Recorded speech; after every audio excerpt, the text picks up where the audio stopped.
Last class का question याद है? Yes ma'am. क्वेश्चन को मैं फिर से एक बार रिपीट करवा दूं? आप तो नहीं थे ना क्लास में? ठीक है, एक बार क्लास को क्वेश्चन रिपीट कर रही हूँ, आप अगर लिखना चाहते हैं तो लिख लीजिए, ठीक है। ABC Private Limited has 150 members.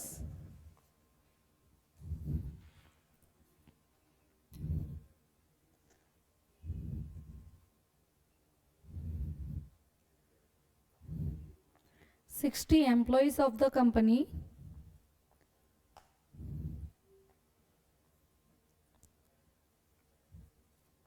Company intends to issue shares to them.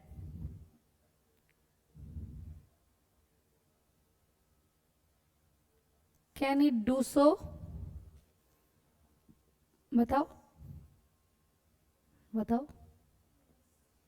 Next क्या था? आंसर लिखा दिया था ना ये वाला।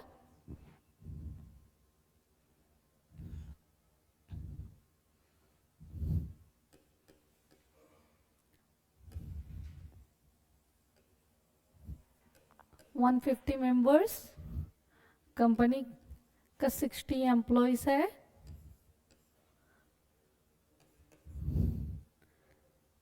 कंपनी उनको शेयर्स इशू करना चाहता है। Can it do so?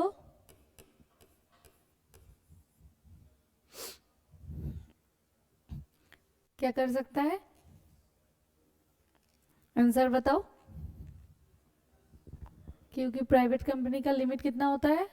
200, और यहाँ कितना हो रहा है? 210।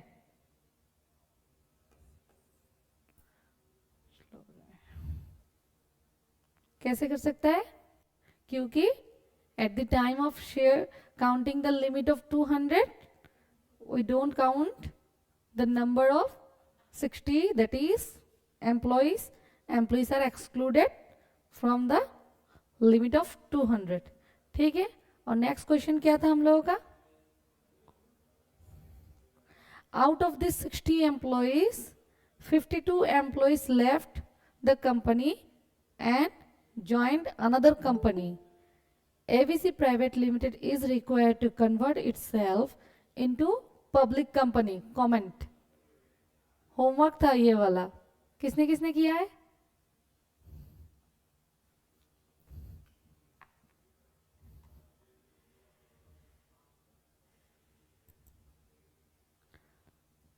ये वाला होमवर्क था ना, किसने किसने किया है? ऑनलाइन स्टूडेंट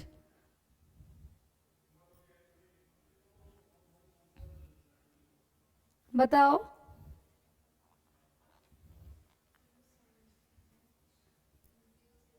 60 एम्प्लॉयज था, उसमें से 52 एम्प्लॉयज लेफ्ट हो रहा है, ठीक है।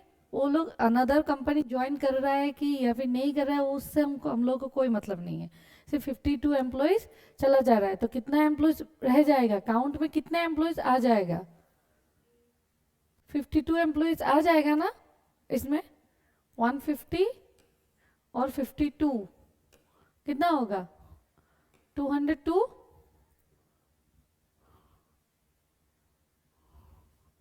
202 हो जाएगा एम्प्लॉयज, सॉरी 202 मेंबर्स बन जाएगा एक प्राइवेट कंपनी का। तो फिर क्या होगा उनको? हाँ बताइए। हाँ, 2000 एम्प्लॉय उन लोगों को शेयर्स इशू किया है। हाँ, शेयर्स इशू किया है तो मतलब वो मेंबर्स बन जाता है, ठीक है। ऑनलाइन स्टूडेंट आप लोग बताइए क्या होगा अगर 52 एम्प्लॉयज लेफ्ट हो जाता है तो 202 एम्प्लॉयज का लिमिट बन जाता है, तो क्या होगा? उनको पब्लिक में कन्वर्ट करना पड़ेगा। अभी आप लोग क्या कीजिए, फिर से एक बार जो प्रोविजन है टू, क्या था? क्लॉज 68। उसको एक बार फिर से देखिए, क्या था इसमें?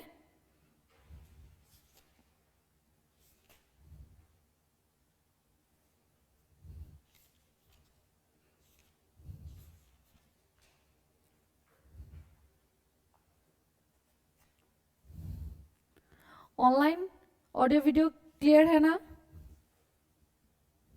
Yes ma'am. तो बताओ क्या होगा? प्रोवाइडेड फर्दर दैट क्या था? Person who having been formerly in the employment of the company shall not be included in the number of members। इससे क्या रिजल्ट आता है, क्या कंक्लूड होता है? जो 52 एम्प्लॉइज है वो भी इस लिमिट के काउंट में नहीं आएगा।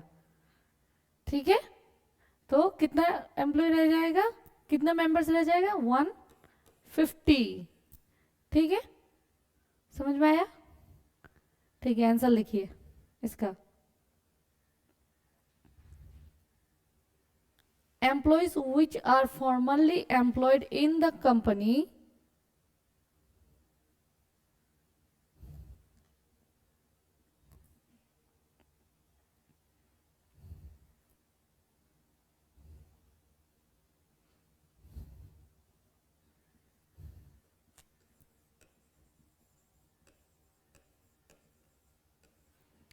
employees which are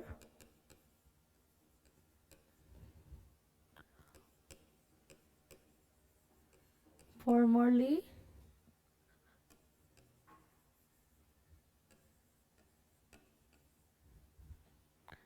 employed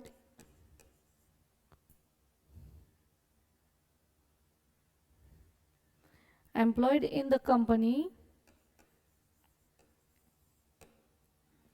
also excluded from the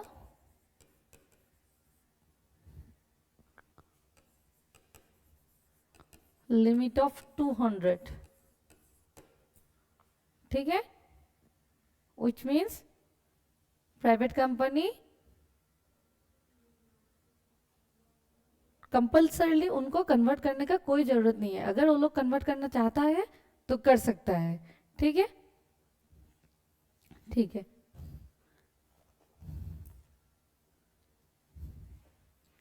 अभी हम लोग थोड़ा सा बेसिक चीज थोड़ा सा डिस्कस करेंगे कि आप लोगों का एग्जाम में कैसे टाइप का क्वेश्चंस आता है। ठीक है,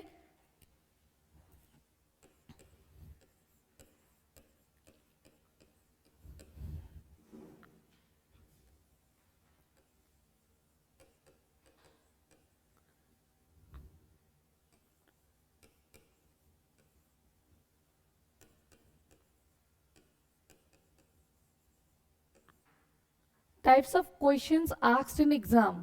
कैसा टाइप का क्वेश्चन आप लोगों का एग्जाम में पूछता है?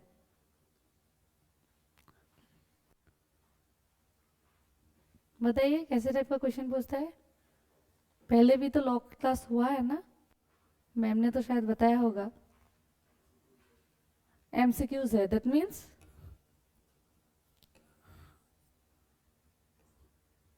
ऑब्जेक्टिव ना, एमसीक्यूज। और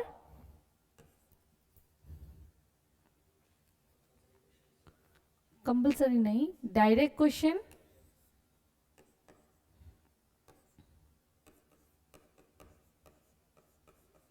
डायरेक्ट क्वेश्चंस या फिर case study.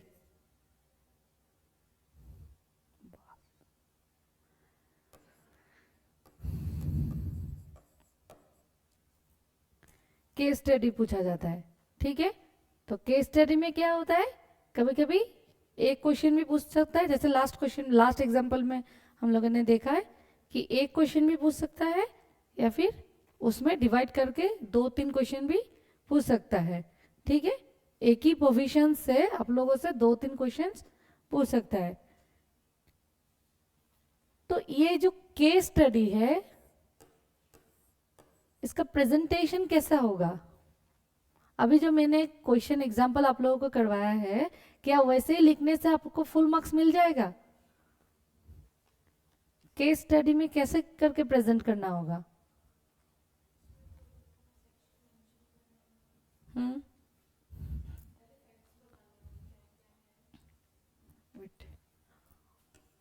How to right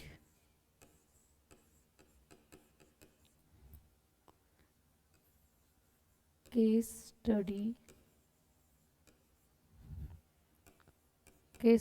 answers.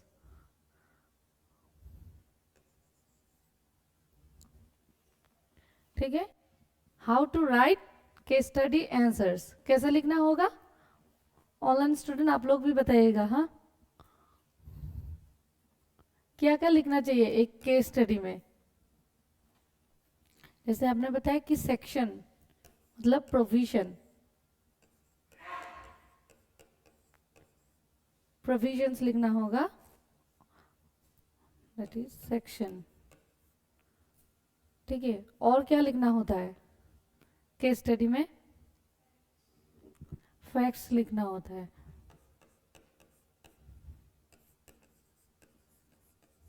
और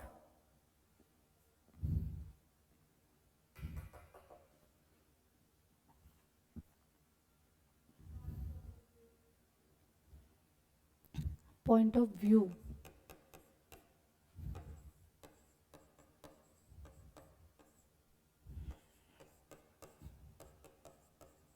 दैट इज एनालिसिस। और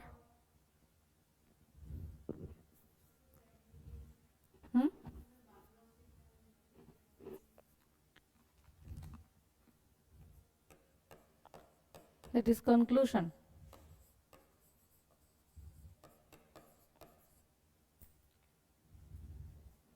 और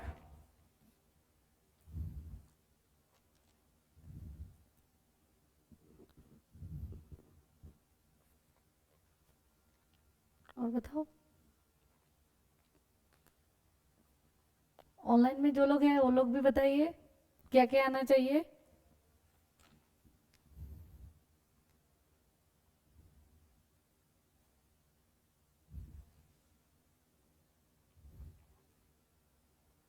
आप लोगों को साउंड क्लियर आ रहा है ना?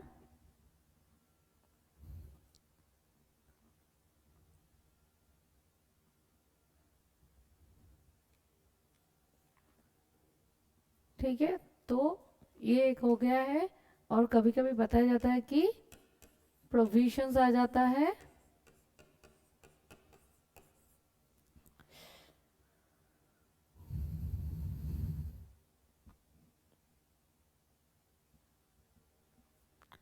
प्रोविजंस हो जाता है, फैक्ट्स हो जाता है, फैक्ट ऑफ द केस और कंक्लूशन। ठीक है, ऐसे बताया जाता है एग्जाम में। ठीक है, अगर मैं बताऊं ये सब छोड़ दो, सिर्फ प्रोविजंस को लिखो और अपना कंक्लूशन दो। सिर्फ इन दोनों का बीच में एक कनेक्शन बनाना पड़ेगा।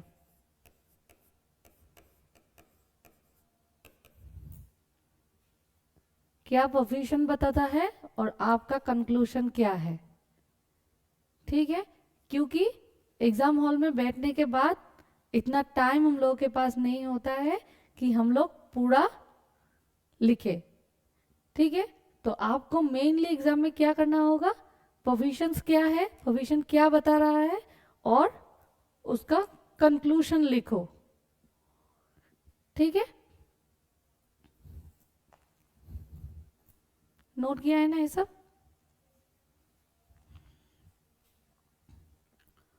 और जो केस स्टडी है, केस स्टडी का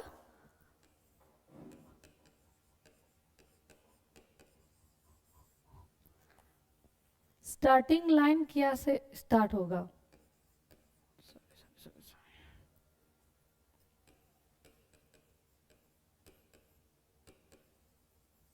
starting line means pickup line.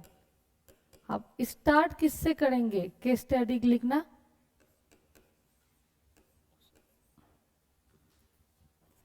Case study जब आएगा क्वेश्चंस में, आप केस को पूरा पढ़ चुके हैं, आपको आंसर भी पता है, लेकिन उसका स्टार्टिंग क्या होगा?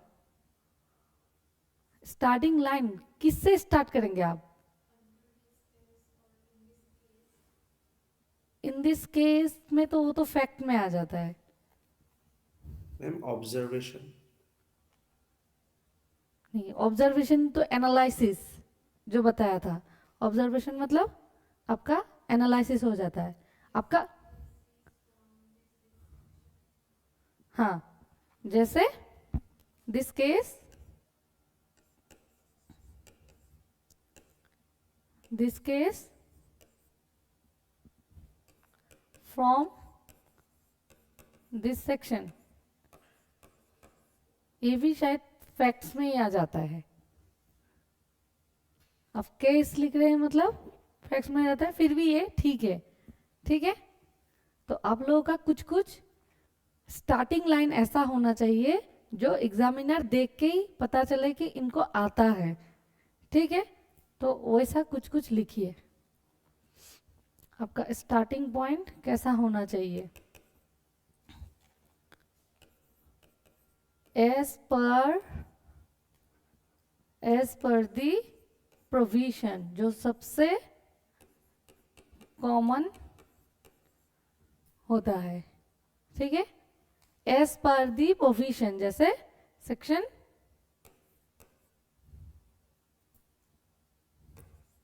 Section 2 clause 68। ठीक है, नेक्स्ट लिखो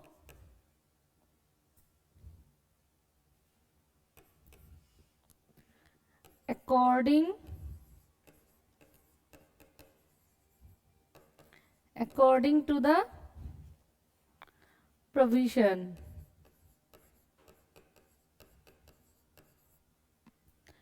किसी आंसर में ये लिखो एज पर द प्रोविजन, किसी आंसर में ये लिखो according to the provisions. 3-4 case study आ गया है, सब में ही आप लोग लिखते जा रहे हैं as per the provision, as per the provision और एज पर द प्रोविजन। ठीक है, एग्जामिनर का माइंडसेट क्या होगा? एक ही लाइन देखते देखते उनको और अच्छा नहीं लगता है, तो फिर हम लोग ऐसे चेंज कर करके लिखेंगे। ठीक है, और एक लिखो इन अकॉर्डेंस विथ,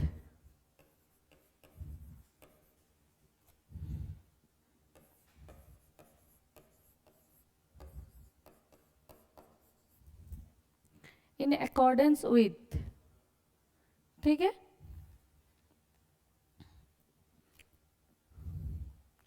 नेक्स्ट लिखो the relevant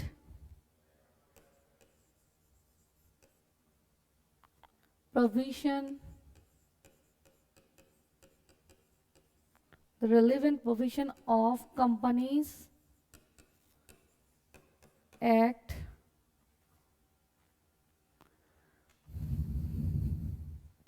states that,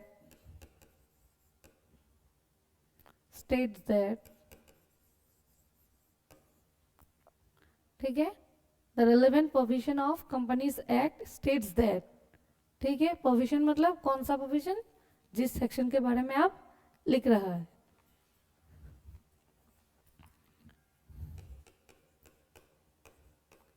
next हो गया द गिवन प्रॉब्लम, जो आपने बताया था, the given case.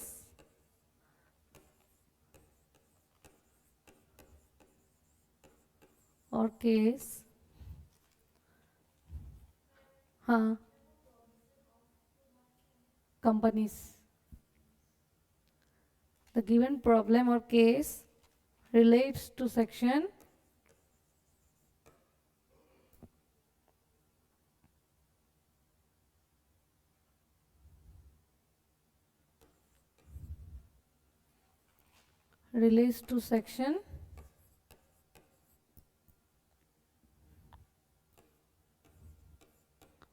of Companies Act। ठीक है, तो हम लोगों का केस स्टडी का स्टार्टिंग पॉइंट हम लोग ये 3-4 एग्जाम्पल लेके स्टार्ट देंगे, ठीक है।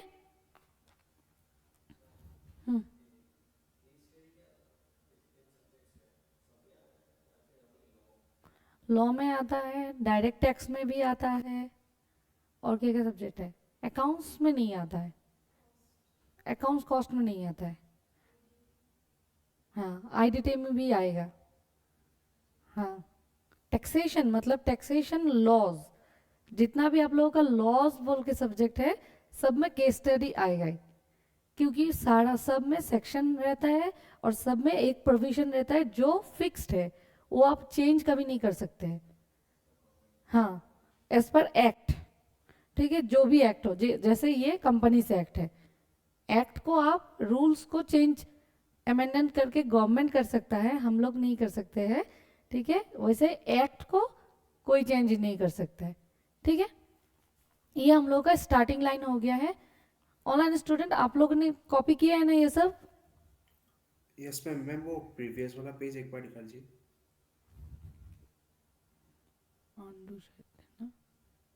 ठीक है, मैं रिपीट कर दे रही हूँ, हाँ ये वाला ना,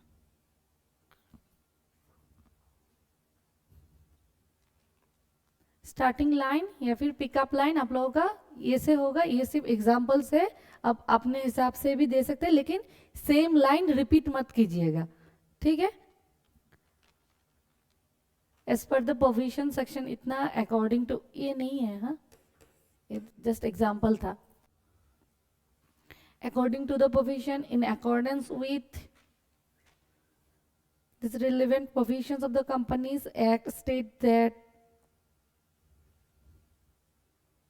जब हम लोग बड़े बड़े केस लॉस का लिटिगेशन जब करते हैं तब ऐसा टाइप का लाइन होता है, the relevant provision of the Companies act या फिर दिस एक्ट स्टेट्स दैट, ऐसा करके लिखते हैं। नॉर्मली एग्जाम में हम लोग ये 3 यूज करते हैं, in accordance with, according to the provision, as per the provisions, ठीक है। बाद में कभी भी आप लोग आफ्टर पास होने के बाद जब लिटिगेशन में आप लोग जाएंगे तब ऐसा बड़ा बड़ा वर्ड यूज करना पड़ता है, given problem relates to the, ठीक है। ठीक है, हो गया है, नेक्स्ट जाओ।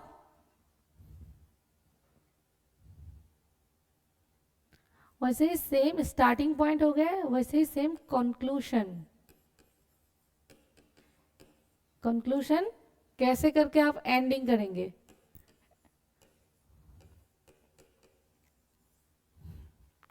ठीक है।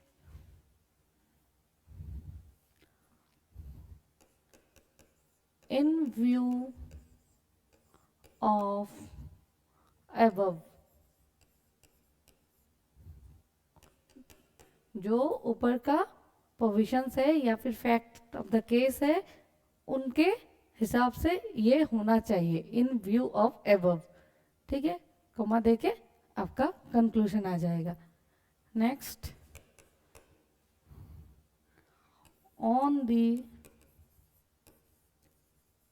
on the basis of above stated provision,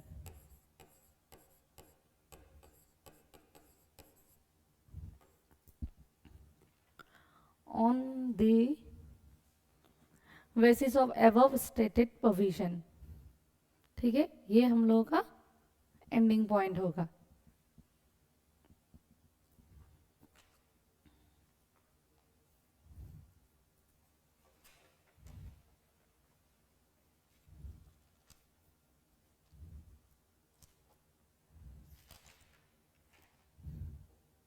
हो गया। वैसे ही आज एक पूरा केस स्टडी करते हैं, हाँ तो समझ में आ जाएगा कि कैसे करके होना चाहिए। क्वेश्चन लिखिएगा।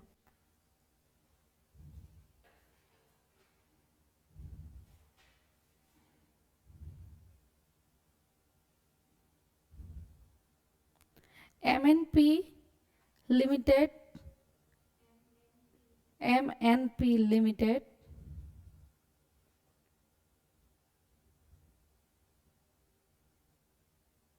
is a registered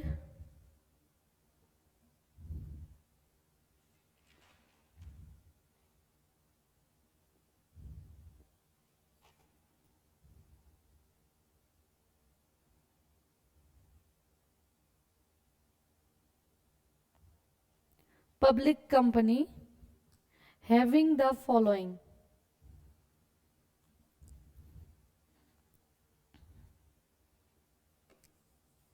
MNP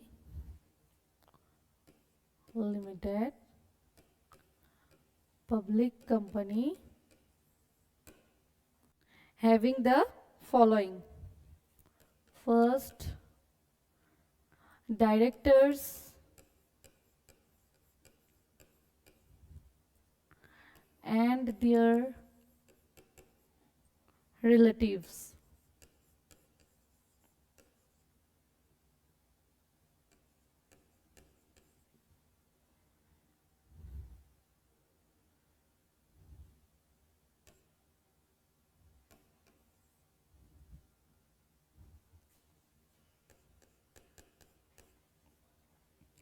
Employees,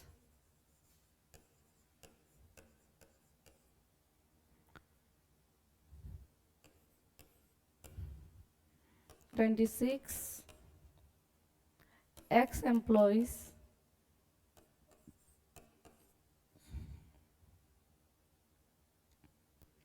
$15,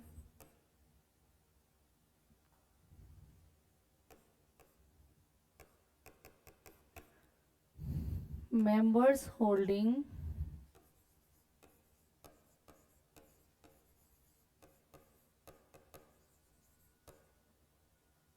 shares jointly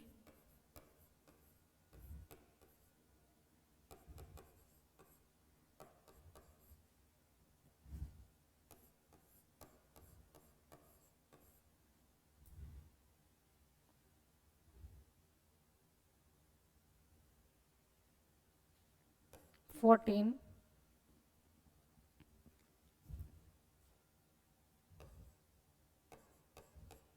other members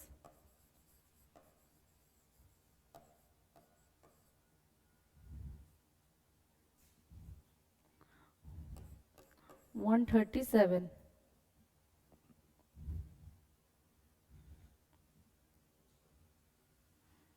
हो गया? MNP limited public company, directors and their relatives कितना हो गए? 18, employees 26, ex employees 15, members holding shares jointly 14 और अदर मेंबर्स कितना? 137. काउंट करो टोटल कितना होता है?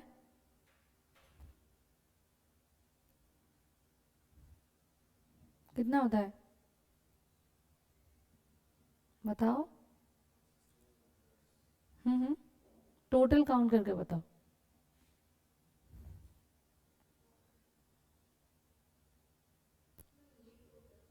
हाँ ये टोटल 200 होता है.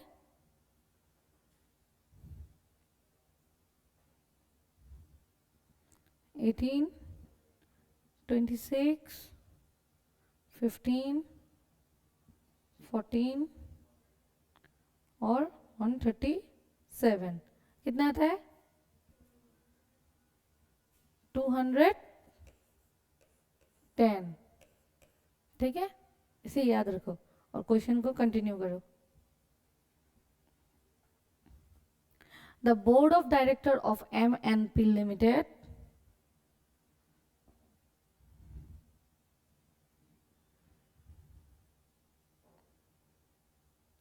proposes to convert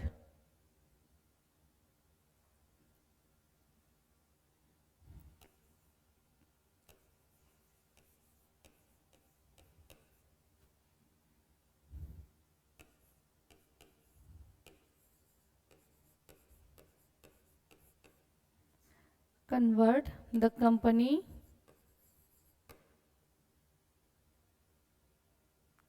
into a private company.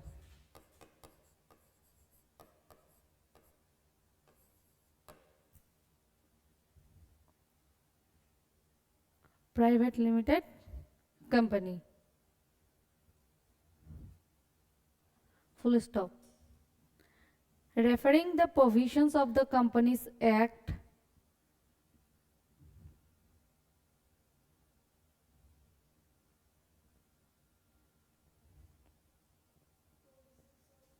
of the Companies Act, comma 2013, advise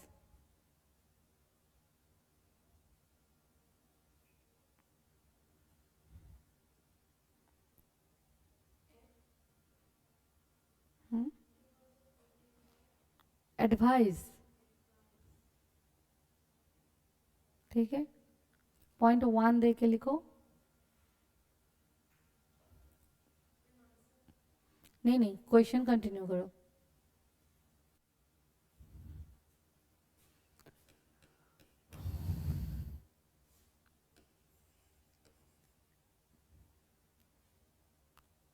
Whether the company can be converted into a private company. Whether the company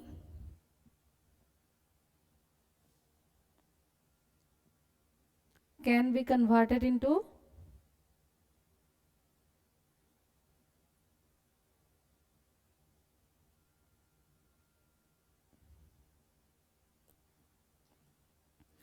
a private company. Second हो जाएगा।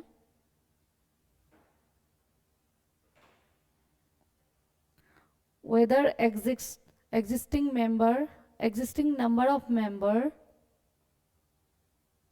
needed to be reduced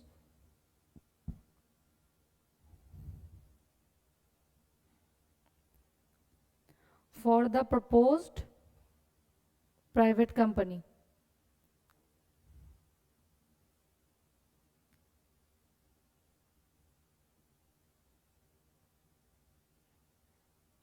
Whether existing number of members needed to be reduced for the proposed private company. ये आप लोगों का 3+3 6 marks का question है। Question समझ में आया? क्या बोला गया है क्वेश्चन में?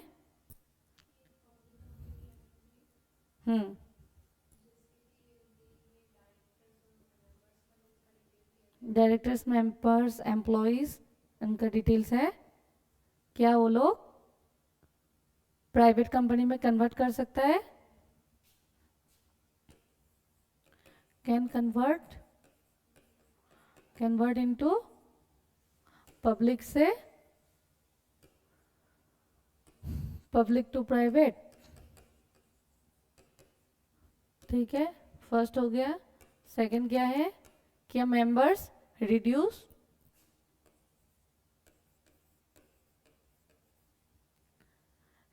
करना जरूरी होगा कि नहीं होगा? ठीक है, क्वेश्चन क्लियर है? कोई कंफ्यूजन नहीं है? तो हम लोग अगर क्लॉज सेक्शन 2 क्लॉज 68 अगर देखेंगे तो हम लोग को क्या पता चलता है कि डायरेक्टर्स आ जाएगा, एम्प्लॉयज नहीं आता है, एक्स एम्प्लॉयज नहीं आता है, जॉइंट होल्डिंग में जॉइंट जो है उनको हम लोग सिंगल मेंबर्स पकड़ेंगे, दैट इज 7। ठीक है, और 137 जो आया है अदर्स 7। ऐसे करके तो सबको आता है, सबको पता है ये होना चाहिए, लेकिन प्रेजेंट कैसे करेंगे? आंसर का प्रेजेंटेशन कैसा होना चाहिए? ठीक है, तो हम लोग आज देखेंगे कि प्रेजेंटेशन कैसे करते हैं। क्वेश्चन कॉपी हो गया था सबका? मेंबर्स कितना हो जाएगा?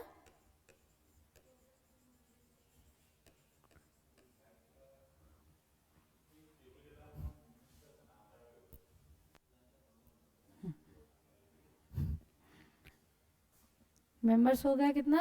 18 डायरेक्टर्स एंड रिलेटिव्स 18, जो जॉइंट होल्डर्स था उनका 7 और अदर्स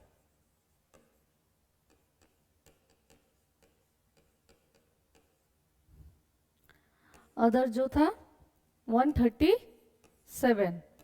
टोटल कितना हो गया? फिर से देखो, देख के बताओ।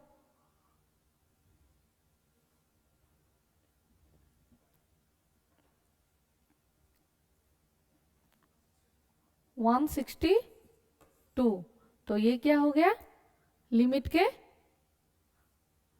अंदर है, तो वो लोग पब्लिक से प्राइवेट कंपनी में कन्वर्ट कर सकते हैं।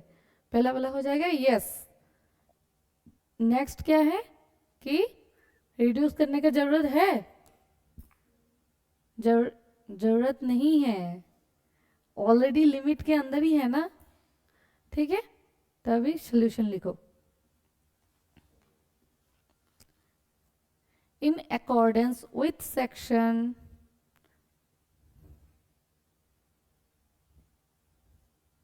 ऑनलाइन स्टूडेंट, आप लोगों को समझ में आ रहा है ना क्वेश्चन? Yes ma'am. आंसर लिखो, कंफ्यूजन होने से पूछना है।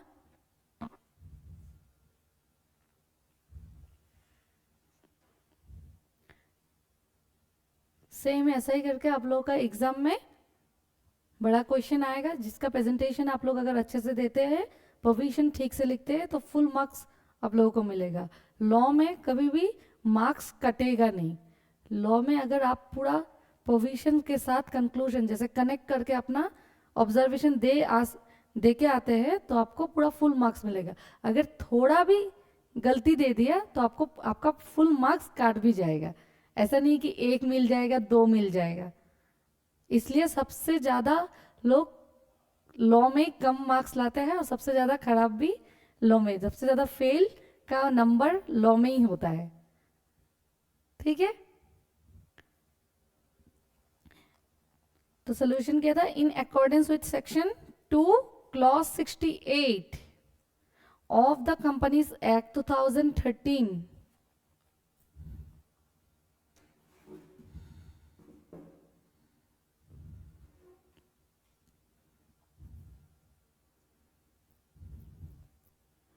private company means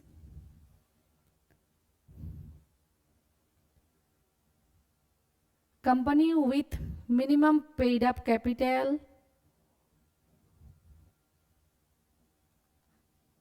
as prescribed, जो अभी भी रूल में नहीं दिया है। ठीक है, private company means company with minimum paid up capital as prescribed and which by its articles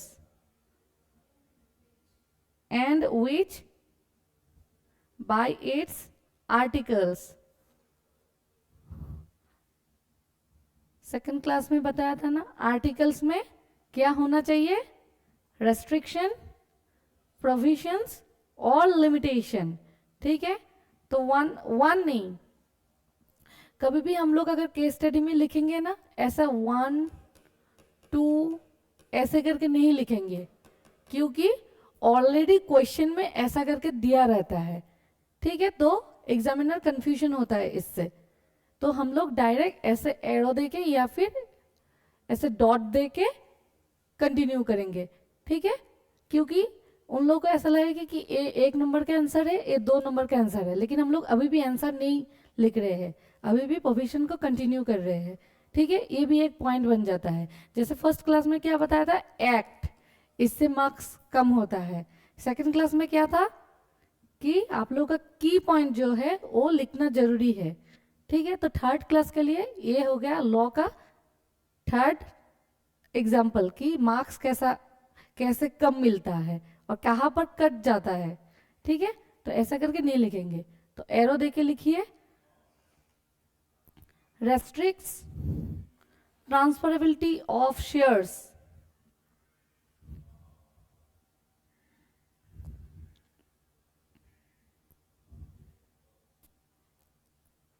restricts transferability of shares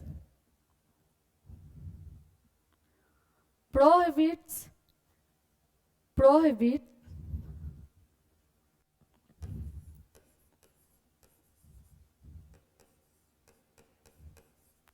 prohibits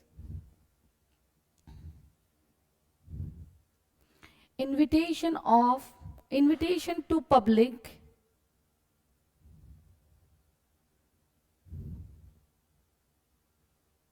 to subscribe to its securities to subscribe to its securities जैसे shares debenture bonds ये सब to its securities restrict transferability of shares prohibits invitation to public to subscribe to its securities. Third, that is third arrow, limits number of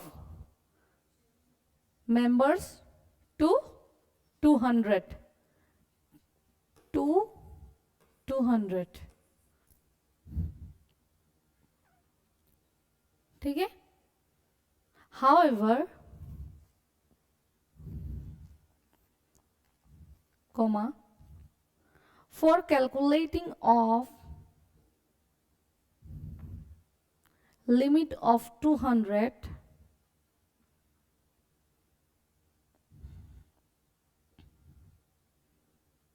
for calculation of limit of 200 person holding shares jointly shall be counted as one.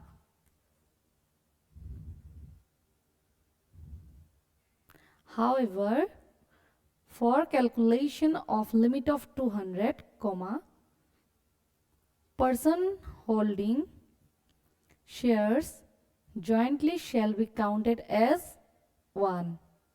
Shares से लेके 1 तक underline कर दीजिए.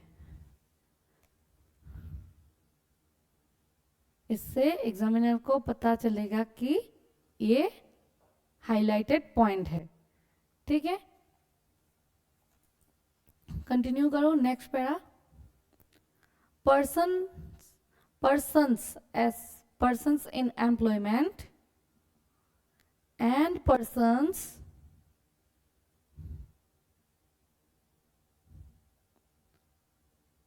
who were formerly in employment, जो past में थे या फिर जो प्रेजेंट में है. ठीक है, इसे याद रखना, भूल मत जानना वो वाला क्वेश्चन देके कि लेफ्ट हो गया है मतलब काउंट में आ जाएगा, नहीं आएगा.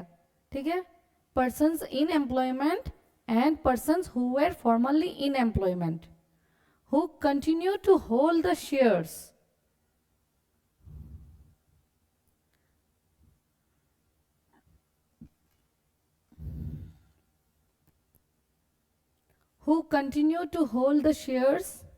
in the company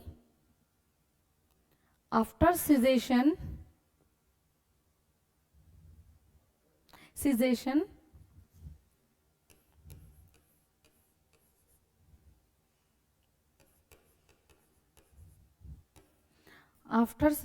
of employment shall also not be count of employment shall also not be counted. ठीक है, वो भी लिमिट में नहीं आएगा. so total number of members are calculated as under.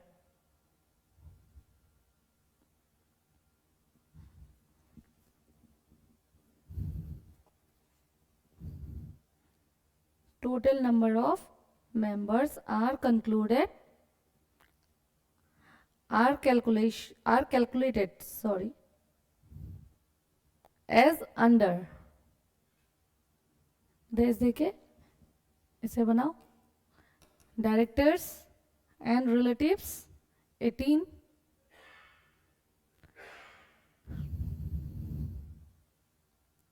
members, directors and relatives 18, members bracket में joint holders जो 7,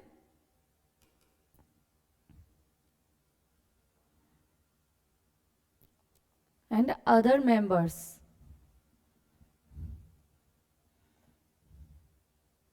137, total कितना हो जाता है 162। तो यहाँ पर हम लोगों का पूरा प्रोविजन खत्म होता है। प्रोविजन के साथ कनेक्शन भी हुआ है कि नहीं, ऐसा करके लिखा है मैंने, provisions, fact of the case, conclusion, कुछ भी नहीं लिखा, प्रोविजंस लिखा, उसके साथ कनेक्शन भी हो गया है। अभी हम लोग क्या करेंगे, कंक्लूड करेंगे। कंक्लूजन लिखो 1, अभी 1 आ जाएगा। क्वेश्चन 1 में पहला क्वेश्चन क्या था, can convert, yes, it may be converted into private company, it may be converted into private company if the total number of members are limited to 200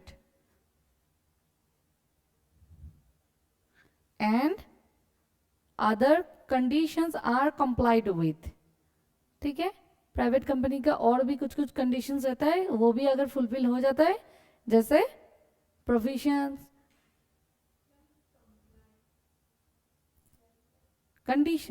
conditions are complied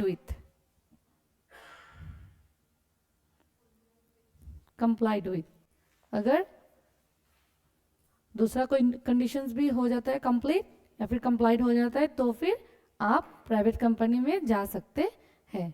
next, second question क्या था, reduce करने का जरूरी है कि नहीं है। There is no need for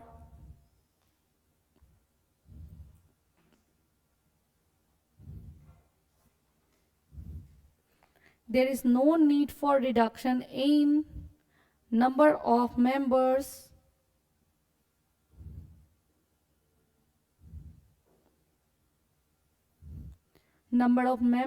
of proposed private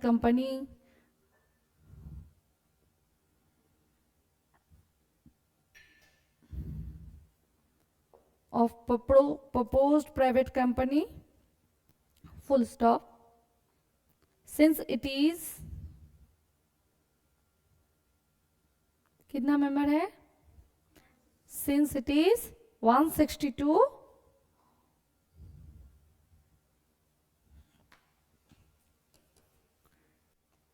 which does not exceed maximum limit of 200।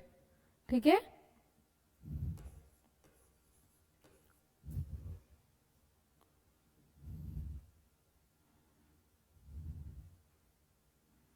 ठीक है, ये आप लोगों का पूरा एक केस स्टडी है। ठीक है, नेक्स्ट डे हम लोग थोड़ा सा फर्स्ट जाएंगे। हाँ, ठीक है। ऑनलाइन स्टूडेंट, आप लोगों को समझ में आया है ना क्वेश्चंस?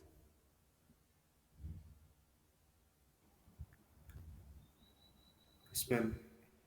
आंसर सॉल्यूशन ठीक से लिखा है? Yes ma'am.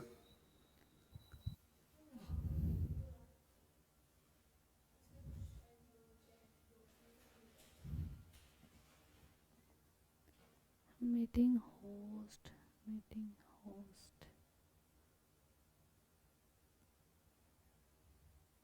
चैट बॉक्स तो नहीं दिख रहा है।